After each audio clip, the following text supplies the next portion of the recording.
Hello students, આપણો આ પહેલો વિડીયો લેક્ચર છે એટલે પહેલાં જરા મારી માહિતી આપી દઉં તમને. મારું નામ પૌલમી છે અને હું તમારો મેથ્સ સબ્જેક્ટ લેવાની છું. હવે મેથ્સમાં તમને મનોજ સર દ્વારા એક ચેપ્ટર થઈ ગયું છે, ગણિત અનુમાનનો સિદ્ધાંત, અને હવે હું બીજા ચેપ્ટરથી શરૂઆત કરું છું. જે પણ તમને થોડું ખ્યાલમાં છે તેનો અભ્યાસ તમે થોડો કર્યો છે અગાઉના ધોરણોમાં, અને તે છે આંકડાશાસ્ત્ર. આંકડાશાસ્ત્રમાં તમે થોડી માહિતી જાણો છો, તે છતાં પણ પાછું થોડું તમને રિવાઇઝ કરાવી દઉં છું કે એમાં શું આવ્યું છે, અને તે બધું જ અત્યારે આપણને 11માં કામનું છે. અને તે સિવાય થોડું વધારાનું આપણે નોલેજ મેળવવાનું છે, વધારાના પદો જરા જોવાના છે. અને આના સમ્સ જે છે તે તમારા માર્ક્સની દ્રષ્ટિએ વાત કરું, તમારો 5 માર્કનો મોટો દાખલો, 4 માર્કનો 5 માર્કનો દાખલો મોટો આવે છે એમાંથી, અને MCQ આવે છે. એટલે આપણે માહિતી મેળવવાની શરૂઆત કરીએ. આંકડાશાસ્ત્ર શેમાં ઉપયોગમાં આવે તે ત્યાંથી થોડી શરૂઆત થશે. તો આંકડાશાસ્ત્રમાં શું થશે કે આપણે કોઈક માહિતી, કોઈ વિશેષ હેતુ આપણો હોય જેનું આપણે સર્ચ કરવાનું હોય, કે વિશેષ હેતુ માટે આપણે બધી માહિતી ભેગી કરીએ છીએ. બધા માહિતી ભેગી કરીને એના ઉપર આપણે અર્થઘટન, કંઈ વિશ્લેષણ કરીએ, કે જે કંઈક માહિતીમાંથી આપણને મેળવવાનું હોય તેના ઉપર અભ્યાસ કરીએ છીએ, અને પછી એ માહિતી દ્વારા આપણે નિર્ણય લઈએ. કે તમને એ લખ્યું છે કે જેનો વ્યવહાર કોઈ વિશેષ હેતુને લઈને એકત્રિત કરેલી માહિતી સાથે છે, જેનું વિશ્લેષણ અને અર્થઘટન કરીને નિર્ણય લેવાય છે. બરાબર? એટલે ફોર એક્ઝામ્પલ, આપણે તમારા જ ક્લાસમાં વિદ્યાર્થીઓ છે, તો વિદ્યાર્થીઓમાં કોના કેટલાથી કેટલા વચ્ચેના ગુણ છે, તો તેની પહેલા બધાના માર્ક્સ આપણી પાસે હોય તો આપણે એની માહિતી મેળવી શકીએ છીએ કે કોના સૌથી વધારે માર્ક છે, કોના સૌથી ઓછા છે, કોણ વર્ગમાં હાઈએસ્ટ છે. એ બધી માહિતી, એટલે કે પહેલા માહિતી આપણે ભેગી કરીએ, ભેગી કરીને એનું આપણે વિશ્લેષણ કરીએ, તેમાં આપણને આંકડાશાસ્ત્ર ઉપયોગી થાય છે. બરાબર?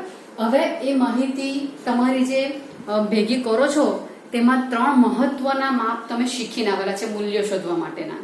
એ મૂલ્યો શોધવાના જે છે તેને શું કહેવાય છે, તો કે મધ્યવર્તી સ્થિતિના માપ કહેવાય છે. મધ્યવર્તી સ્થિતિના માપ. બરાબર? માહિતીનું પ્રતિનિધિત્વ કરતા 3 મૂલ્યો કે જેને મધ્યવર્તી સ્થિતિના માપ કહેવાય છે. એ મધ્યવર્તી સ્થિતિના માપ કયા છે કે જે તમે અભ્યાસ કરીને આવેલા છે? 3: મધ્યક, મધ્યસ્થ અને બહુલક. બરાબર? આ 3 તમે જાણો છો. એમાં આવતી આવૃત્તિ, વર્ગ લંબાઈ, વર્ગ સીમા બિંદુઓ, એ બધું પણ તમે થોડું ઘણું જાણો છો. તમે આવૃત્તિ આપીને તેનું કોષ્ટક બનાવતા પણ શીખેલા છો. તેમાંથી આપણે થોડું આગળ જવાનું છે. હવે આ 3 માપો જે છે, મધ્યક, મધ્યસ્થ અને બહુલક, તેમાંથી આપણને શું નિર્ણય મળે છે, તો કે માહિતીના બધા અવલોકનો આવવાના છે. 10 જણા હોય તો 10 જણાના માર્ક્સ. બરાબર? કોઈક વેપારી વેપાર કરતો હોય તો તેનો અઠવાડિયાનો વક્ર એટલે તમારી પાસે 8 મૂલ્યો આવવાના, 8 અવલોકનો આવવાના. એ અવલોકનો ક્યાં કેન્દ્રિત થયેલી છે તે દર્શાવે છે, પણ એનો સાચો અંદાજ મળતો નથી. એ તમને સમજાવું કે કઈ રીતે આવશે તે. સાચો અંદાજ મળતો નથી, એ કઈ રીતે આવશે તે. તો આમાં તમે મધ્યકથી થોડા વધારે પડતા પરિચિત છો. મધ્યકનું બીજું નામ શું આવશે, તો કે મધ્યકને કહેવાય છે સરેરાશ. અને આપણે કેવી રીતે શોધીએ છીએ મધ્યક? તો મધ્યકના માટે જે તમને અવલોકનો આપેલા હોય છે, એ અવલોકનોનો આપણે જેટલા હોય તેટલા બધાનો સરવાળો કરીએ છીએ, અને જેટલા અવલોકનો હોય તેના વડે ભાગાકાર કરીએ છીએ. બરાબર? એનાથી આપણે મધ્યક શોધીએ. મધ્યસ્થની વાત તમને ત્યાર પછી કરું છું. એટલે તમને અત્યારે જે ઉદાહરણ આપવાની તેના માટે શું, એકદમ સિમ્પલ ઉદાહરણ લઉં છું. તમને 2-3 માહિતી આપેલી હોય, બેમાં કમ્પેર કરવાનું હોય, એ માહિતીના અવલોકનો માંથી કદાચ એવું પોસિબલ બને ઘણામાં કે એ લોકોના મધ્યક સમાન આવે. મધ્યક સમાન આવે, પણ એ માહિતી કેવી છે એટલે ધારો કે 2 વિદ્યાર્થીઓ હું લઉં, નામ પણ આપી દઉં, ચલો ને, સીતા અને ગીતા. આ લોકોની કોઈક સબ્જેક્ટમાં 2 ટેસ્ટ લેવાયેલી હોય તો લોકોના માર્ક વિચારીએ. 50 માર્કની ધારો કે ટેસ્ટ છે. 50 માર્કની ટેસ્ટ હોય તો એક વખત સીતાના 1માં 2 માર્ક આવ્યા, અને બીજી ટેસ્ટમાં 50 માંથી 48 આવ્યા. બરાબર? હવે આ લોકોનો મધ્યક જો મારે શોધવો હોય તો સૂત્ર શું આવે મધ્યકનું?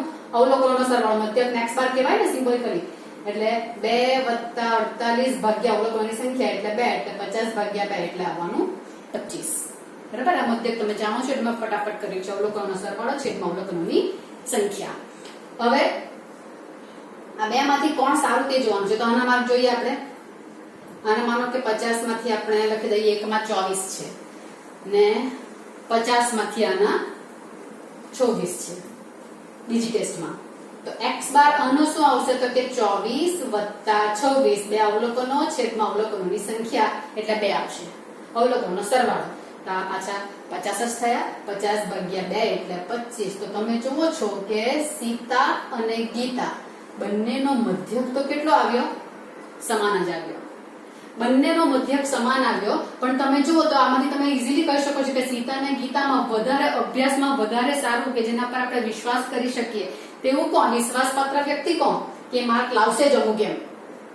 તો કે આના માટે કઈ નક્કી નથી કહેવાતું. આના માટે ફિક્સ કે 50 માંથી 50% જેવા માર્ક્સ લાવે છે બધી પરીક્ષામાં. આ તો એકવાર 2 લાવે ને એકવાર 48 લાવે. એટલે નેક્સ્ટ કોઈક તમારી પરીક્ષા હોય કે તેમાં એ સારું પરિણામ લાવશે જ કે કેમ, કે પછી આવું થશે તે આપણે અંદાજિત કહી શકતા નથી. જ્યારે ગીતાના માટે આપણે એટલો અંદાજ કરાવી શકીએ કે એના 24 ને 26 ને એની આસપાસમાં જ માર્ક આવતા છે, એટલે એની રેન્જમાં માર્ક આવશે. એટલે તમને ખાલી મધ્યક જ ખબર હોય. મારી કહેવાની વાત એ છે કે આ સચોટ માહિતી કેમ નથી આપતા, સાચો અંદાજ મળતો નથી નું તમને ઉદાહરણ આપું છું. તો કે આ સચોટ માહિતી કેમ નથી આપતા કે ખાલી મધ્યક જાણતા હોઈએ ને અવલોકનો આપણે ન જાણતા હોઈએ કે કેટલા માર્ક્સ છે, તો આ બે માંથી કઈ વ્યક્તિ વધારે સારી છે તે આપણે નિર્ણય નથી કરી શકતા. બરાબર? આપણને મૂલ્ય તો મળી ગયું, પણ મૂલ્યના આધારે જે આપણને રિઝલ્ટ મળવું જોઈએ ભરોસાપાત્ર, તો ભરોસાપાત્ર રિઝલ્ટ આપણને આમાં મળ્યું નથી. ખાલી આ જોઈને, બરાબર, અવલોકને જોઈને જ આપણે વિચારી શકીએ છીએ કે ગીતા પર આપણે ભરોસો કરી શકીએ કે માર્ક લાવશે. આનામાં કોઈ નક્કી નહીં, કોઈ દિવસ દોડશે, કોઈ દિવસ ન પણ દોડે. બરાબર? એટલે આ એક થયું. એટલે કહેવાનું એટલું કે ફક્ત મધ્યક નું મૂલ્ય જોઈને આપણે સાચો અંદાજ મેળવી શકતા નથી. તેવી રીતે મધ્યસ્થમાં પણ સેમ વસ્તુ જ થાય છે. મધ્યસ્થ તમને ખ્યાલ છે કે કેવી રીતે શોધાય છે? માહિતી આપી હોય તો મધ્યસ્થના માટે શું આવશે તો કે તમને અવલોકનો આપેલા હોય, આપણે આમાં કરીશું. આજે બીજું ઉદાહરણ લખ્યું છે તેમાં આપણે કરીશું બધી વસ્તુ. તો મધ્યસ્થ શું કહે છે કે તમને જે અવલોકનો આપેલા હોય છે તેને ચડતા ક્રમમાં કે ઉતરતા ક્રમમાં ગોઠવવાના. એ ગોઠવીને પછી વચ્ચે મધ્યમાં કયું મૂલ્ય આવે છે, નામ જ છે મધ્યસ્થ, મધ્યક, એ બધું વચ્ચેનું જ મૂલ્ય તમને આપે છે. સરેરાશમાં પણ એક્ઝેક્ટલી વચ્ચે કયું આવશે તેવું જ મૂલ્ય તમને આપે છે. એટલે મધ્યસ્થ એટલે વચ્ચે કોણ આવશે તે. આ તમે જુઓ તો આ તમારા આ મૂલ્ય જે છે નાના તે ઉતરતા ચડતા ક્રમમાં ગોઠવેલા છે. 55, 65, 65, 65, 75 અહીંયા પણ એવું જ છે. બરાબર? મધ્યમાં કયો છે? 65. એટલે આનો મધ્યસ્થ કેટલો? 65. અહીંયા એમાં પણ મધ્યમાં 65 છે, એટલે એ પણ જવાબ આવશે 65. એમ તો એનું સૂત્ર પણ છે મધ્યસ્થનું. મધ્યસ્થનું સૂત્ર શું આવશે તો n એટલે n એટલે અવલોકનોની સંખ્યા. અવલોકનોની સંખ્યા અહીંયા અયુગ્મ છે, 1 2 3 4 5 ને અહીંયા પણ અયુગ્મ જ છે. કોઈ પર યુગ્મ અંકો પણ આવી શકે ખરા ને? તો અયુગ્મ અંકો હોય ત્યારે મધ્યસ્થ શોધવાનું સૂત્ર કયું આવશે તો કે તે સૂત્ર આવશે, તમારે અવલોકનો આપ્યા છે, અવલોકનની સંખ્યા અયુગ્મ, તો તમારું સૂત્ર આવવાનું છે n+1 આખાના છેદમાં 2. યાદ આવે કે કઈ? n+1 આખાના છેદમાં 2 મું અવલોકન. અહીંયા 5 છે તો 5 વત્તા 1, 5 વત્તા 1 એટલે 6 છેદમાં 2 એટલે ત્રીજું અવલોકન. તો ત્રીજું અવલોકન આવ્યું. આપણે આ રીતે શોધતા છે. બરાબર?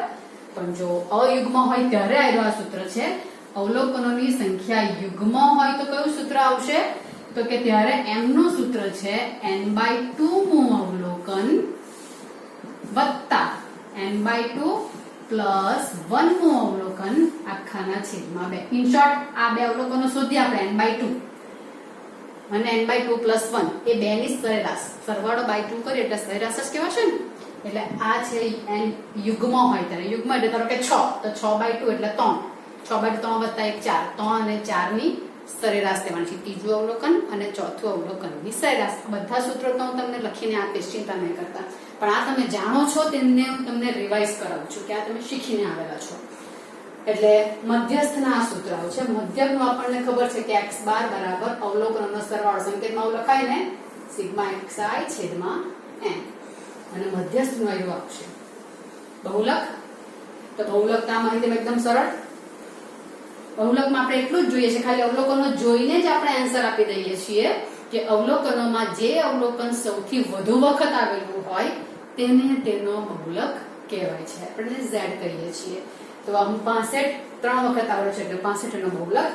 અહીંયા 65 2 વખત આવેલું છે એટલે અહીંયા પણ 65 એનો બહુલક છે. બરાબર. તો આજે તમારા 3 માપો છે તેની તમને પાછી માહિતી આપી હતી. મધ્યક અવલોકનનો સરવાળો છે અવલોકનની સંખ્યા, મધ્યસ્થ અવલોકનને ચડતા કે ઉતરતા ક્રમમાં ગોઠવવું ફરજિયાત છે, ત્યાર પછી તમને મળશે. એટલે આપણે એને ગોઠવીને પછી આપણે કયું અવલોકન આવે છે તે આપણે માહિતી મેળવી લઈએ છીએ. તમે અવલોકનોને ગોઠવ્યા વિના લેશો તો તમારો આન્સર નથી આવવાનો. અને બહુલક આપણે માહિતી જોઈને જ બોલવાનું છે. આટલું થશે. બરાબર. આમાં તમને ઉદાહરણ આપ્યું કે આને આધારે કોણ વધારે ભરોસાપાત્ર તે મને આજ જાણીને જવાબ ખબર પડતી નથી. સેમ તમને એના માટે બીજું ઉદાહરણ આપેલું છે. તો બીજા ઉદાહરણમાં પણ આપણે જોઈ લઈએ. એમાં મધ્યસ્થ ને બહુલક તો આપણે કરી જ નાખ્યું છે. મધ્યક જ નથી શોધ્યો. તો મધ્યક માટે અવલોકનનો સરવાળો કરવા પડશે ને. અવલોકનનો સરવાળો એટલે આનો મધ્યક કરવો હોય તો x બાર કરવો હોય તો અવલોકનનો સરવાળો કરો. આગળ થશે 25 2 7 18 ને 7 ને 7 14 એટલે 32 આવવાના 325. આનો સરવાળો કેટલો થાય છે? આનો સરવાળો કરીએ તો x બાર ની આપણે સિગ્મા xi છે, સોરી સિગ્મા xi છે, હજુ મેં ભાગાકાર નથી કર્યો. એટલે સિગ્મા xi એટલે અવલોકનોનો સરવાળો. અવલોકનોનો સરવાળો આપણો 32 થયા. ચાલો એટલે આપણો 32 થયા. 325 બંનેનો અવલોકનનો સરવાળો છે એટલે x બાર બંનેનો મધ્યક x બાર કેટલો થવાનો તો 325 ભાગ્યા 5 કરીશ તો 4 5 30 ને 65 આવવાનો. આનો પણ 65 આવવાનો.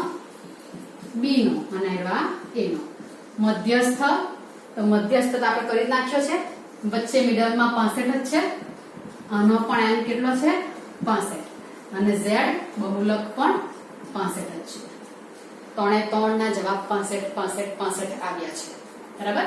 એટલે ફક્ત આપણને આટલું આપેલું હોય તો કયો ક્રિકેટર સારું પરફોર્મ કરી શકશે તે જાણવું હોય ને અવલોકનો ન જાણતા હોય તો આપણે એમ નહીં કહી શકીએ કે એને બી બંને સમાન જ છે. કેમ ન કહી શકીએ? તો અહીંયા તમે જુઓ ક્રિકેટરના રન આપેલા છે તે દાવમાં 55 65 65 75 બધા નિયર છે. કોની 65 ની એકદમ નજીક. બટ અહીંયા 65 નજીક અમુક છે પણ એક દાવમાં 20 જ રન મારે છે જ્યારે એકમાં 120 મારેલા છે.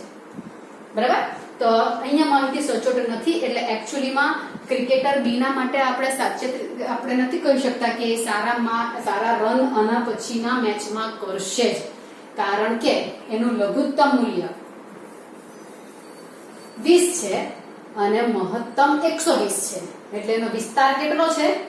વિસ્તાર ખબર છે? વિસ્તાર 120 માંથી 20. આપણે જ્યારે માહિતી કેવી છે તે જાણવું હોય તો એ લોકોના આ અવલોકનો જે છે તે ક્યાં સુધી મધ્યસ્થથી ફેલાયેલા છે પણ તમને આકૃતિ પાડીને બતાવું સંખ્યા રેખા પર.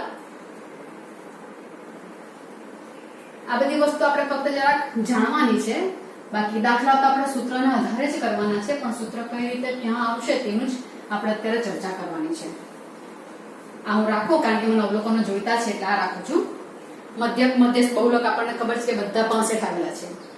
હવે એકચ્યુઅલી તમે જોજો કે માહિતી કઈ વધારે સારી છે તે જોવું હોય ને તો આ અવલોકનો છે ને તો તેના મધ્યવર્તી સ્થિતિનો માપ એટલે અહીંયા કયું આવવાનું? મધ્યક કે મધ્યસ્થ કે બહુલક. તેનાથી બહુ દૂર ફેલાયેલા નહીં હોવા જોઈએ. એટલે હું સંખ્યા રેખા જો બનાવું તો સંખ્યા રેખા બતાવું તો અહીંયા 20 માં રન છે એટલે 10 20 30 આવું કરી નાખું. 10 20 30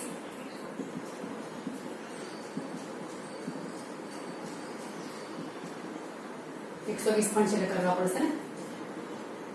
તો ક્રિકેટર એ માટેના પોઈન્ટ બતાવું તો ક્રિકેટર એ ના પોઈન્ટ જો બતાવું તો આપણો મધ્યસ્થ કેટલો છે? મધ્યક તો મધ્યક 65 છે. એવા x બાર કહું કે m કહું કે z કહું બધું આ 65 છે. આના અવલોકનો તો એક છે 55 એટલે અહીંયા આવી ગયું. પછી 65 છે એટલે અહીંયા જવાનું છે. પાછું પણ 65 છે એટલે અહીંયા જવાનું છે અને પાછું પણ 65 છે એટલે અહીંયા 3 અહીંયા આવ્યા અને પછી 75 છે એટલે અહીંયા આવવાનું. એટલે મધ્યસ્થ થી આટલેથી આટલા ગાળામાં જ વેચાયેલા છે અવલોકનો. 55 ને 75 ની વચ્ચે આટલા ગાળામાં જ એના બધા અવલોકનો આવી ગયા. ગાળો જોવા જાવ તો ગાળો કેટલો છે? મોટામાં મોટો અવલોકન 75 ને નાનામાં નાનું 55. આ ગાળો કેટલો પડ્યો એટલે તો કે ગાળો પડ્યો મને 20. બરાબર છે? 20 જ ગાળામાં એ બધા આવી જતા છે.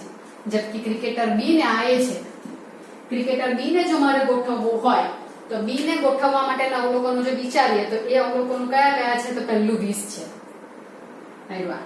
પછી 55 છે એટલે અહીંયા આવવાનું, 55 પછી 65 છે એટલે અહીંયા આવ્યું, પાછું 65 ને પછી 120. એટલે એનું માહિતી ક્યાં સુધી ફેલાયેલી છે એના અવલોકનો? તો કે અહીંયાથી સ્ટાર્ટ કરીને અહીંયા સુધી, આટલા ગાળામાં ક્રિકેટર બી. બરાબર? એનો ગાળો કેટલો? તો કે 120 માંથી 20 જાય એટલે 100 નો તફાવત પડતો છે ને અહીંયા ખાલી 20 નો તફાવત પડતો છે. એટલે સારી માહિતી માટેની ક્રાઇટેરિયા શું છે કે તમને જે અવલોકનો આપેલા છે તે એના મધ્યવર્તી માપથી કેટલા સુધી વિખેરાયેલા છે, કેટલા સુધી ફેલાયેલા છે અથવા કેટલા સુધી પ્રસરેલા છે. એ પ્રસારનું માપ તમારે જોવાનું હોય છે. જેમ પ્રસારનું માપ ઓછું તેમ માહિતી વધુ સારી. ક્રિકેટર બી કરતા ક્રિકેટર એ માટે આપણે ચોક્કસ કહી શકીએ કે 50 ને 70 ની આસપાસમાં તો એ રન મારશે જ. આના માટે ખબર નથી, કદાચ 0 પર પણ જતો રહી ને કદાચ સેન્ચુરી પણ કરી નાખે. એટલે આનામાં કઈ નથી શકાતો. જબકી આનામાં ભલે સેન્ચુરી કરે કે નહીં કરે પણ હાફ સેન્ચુરી તો કરશે એવું આપણે કહી શકીએ. બરાબર? આનામાં એવું કઈ આપણે અંદાજિત કરી શકતા નથી. એટલે આ અવલોકનો તેના મધ્યવર્તીના માપથી કેટલા સુધી ફેલાયેલા છે તે પ્રસારનું માપ કહેવાય. એ પ્રસારનું માપને પ્રસારમાન શબ્દ પણ કહેવાય છે. એનું મૂલ્ય તમારે મેળવવાનું હોય છે. અને આકૃતિ પરથી ખાલી આમ જુઓ તો જેમ એરિયો વિસ્તાર વધારે અવલોકનો દૂર સુધી ફેલાયેલા હશે તો માહિતી જે ઓછો ફેલાવો છે તેના કરતા ભરોસા પાત્ર નથી કે જેના અવલોકનો દૂર સુધી ફેલાય છે. કોનાથી? મધ્યકથી કે મધ્યસ્થથી, બંનેથી વિચારી લેવાય. મધ્યક કે મધ્યસ્થ બંનેથી દૂર સુધી ફેલાયેલા અવલોકનની માહિતી એનાથી નજીક ફેલાયેલા અવલોકનની માહિતી કરતા હૈયા ભરોસા પાત્ર નથી ને હૈયા ભરોસા પાત્ર છે. બરાબર? એટલે આને મેં શું કીધું કે અવલોકનો માહિતીથી ક્યાં સુધી ફેલાયેલા છે તે દર્શાવતું માપ. એટલે અવલોકનો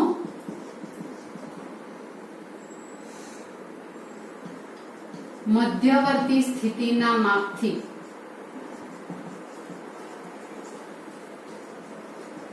ક્યાં સુધી ફેલાયેલા છે તે દર્શાવતા સંખ્યાત્મક માપ, કોઈ સંખ્યા મળશે, એને શું કહેવાય છે? પ્રસારનું માપ. પ્રસારનું માપ અથવા એને કહેવાય છે પ્રસારમાન. એ પ્રસારમાનને આધારે આપણે માહિતી વધારે સારી રીતે કહી શકીએ છીએ કે બેમાંથી કોણ સારું છે.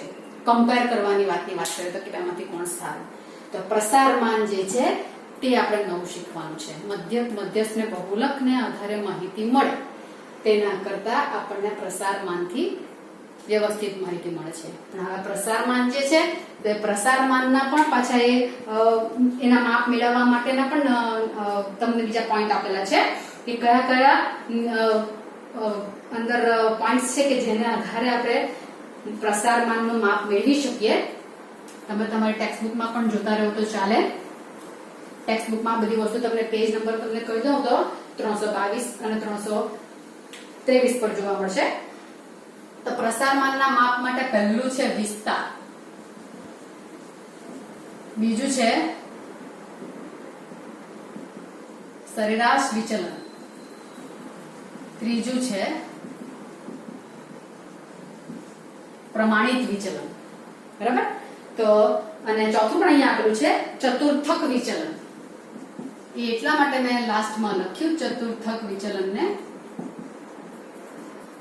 આપણે જે અત્યારે અભ્યાસ કરવાનો છે પ્રસારમાનના મૂલ્યો શોધવા માટે તે આ ત્રણ જ કરવાનો છે. આ ત્રણ માટે એકચ્યુઅલી તો આ બે છે. આનો આપણે અત્યારે અભ્યાસ કરવાના નથી. એટલે આ ત્રણ.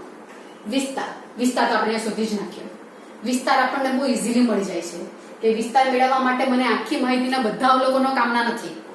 એનું નાનામાં નાનું મૂલ્ય જે છે તે તમે વિસ્તારનું સૂત્ર આગળ આવ્યું તમને એવું એટલે કહું છું કે વિસ્તારનું સૂત્ર શું છે કોઈ પણ વિસ્તાર તો કે મહત્તમ અવલોકન માઇનસ ન્યૂનતમ અવલોકન. આ છે મહત્તમ અવલોકન માઇનસ ન્યૂનતમ અવલોકન. એટલે આજ આપણે બી ને દાખલો કર્યો તે મહત્તમ અવલોકન બી ના માટે 120 હતું ને આનું 20 હતું એટલે વિસ્તાર 100 આવ્યો. અને પેલા એ માટે કોણ તો કે 75 ને 55 એટલે 20 આવ્યો હતો. બટ વિસ્તાર આપણને બહુ આરામથી મળી જાય છે, પણ એમાં ખાલી બે જ અવલોકન ભાગ ભજવે. પહેલું એટલે કે નાનામાં નાનું અને છેલ્લું મોટામાં મોટું. વચ્ચે શું સ્થિતિ સર્જાય તેના માટે કઈ ખબર જ નથી પડતી. એ બી પોસિબલ કોઈ દિવસ કોઈના માટે કઈક ક્રિકેટર બરાબર ખેલી ન શકે તેનું પણ રીઝન હશે કે એમના રન ઓછા થાય એવું. એટલે આ માહિતીથી આપણને એકદમ સચોટ રિઝલ્ટ મળતું નથી. એટલે વિસ્તાર દ્વારા આપણે પ્રસારનું માપ મેળવીએ તે એકદમ પરફેક્ટ આવે છે એવું આપણે નહીં કહી શકીએ. બીજા બધા અવલોકનો કે ફક્ત બે નહીં, જેટલા અવલોકનો છે તેટલા બધા જ જો તમારા ઉપયોગમાં આવતા હોય તેવું જો કોઈક માપ મળતું હોય તો આપણને વધારે સારું પડે છે. બરાબર? એટલે તેનાથી આપણને સાચી માહિતી મળી શકે છે. એટલે વિસ્તાર એ સચોટ માહિતી આપતું મૂલ્ય નથી દર્શાવતું. બરાબર? એટલે આપણે એ શોધવા કરતા આનો ઉપયોગ કરીશું. સરેરાશ વિચલન. તેમાં આપણે પહેલા ખાલી વિચલન પર વિચારીએ તો વિચલન કોને કહેવાશે? તો વિચલન એટલે શું કે તમને જે અવલોકનો આપેલા છે, અવલોકનો જે આપેલા તેને આપણે x1 x2 x3 એવું કહીએ કે તો x1 x2 x3 તમને અવલોકનો આપેલા હોય એટલે એ x1 માંથી કોઈક અચળ મૂલ્ય લઈ લઉં a. x1 માંથી a ને બાદ કરું. જેટલા અવલોકનો આપેલા તેટલા બધા. ધારો કે મને 5 આપેલા છે તો 5, 3 આપેલા છે તો 3. બધામાંથી કોઈ અચળ મૂલ્ય બાદ કરું. x1 - a, x2 - a, x3 - a તો મને કઈ ને કઈ મૂલ્ય મળશે ને આમાંથી. તે જે મૂલ્ય આવવાનું તેને શું કહેવાશે? તો કે તેનું નામ તમે વાંચી શકો કે અચળ મૂલ્ય a થી અંતર આપણે x - a લખીએ તો એનું x1 નું a થી વિચલન એવું કહેવાય છે. જે મૂલ્ય મળશે તો મૂલ્ય જે મળશે તેને શું કહેવાય? x1 નું a થી વિચલન. અહીંયા શું બોલાશે? x2 નું a થી વિચલન, x3 નું a થી વિચલન. આ આવશે.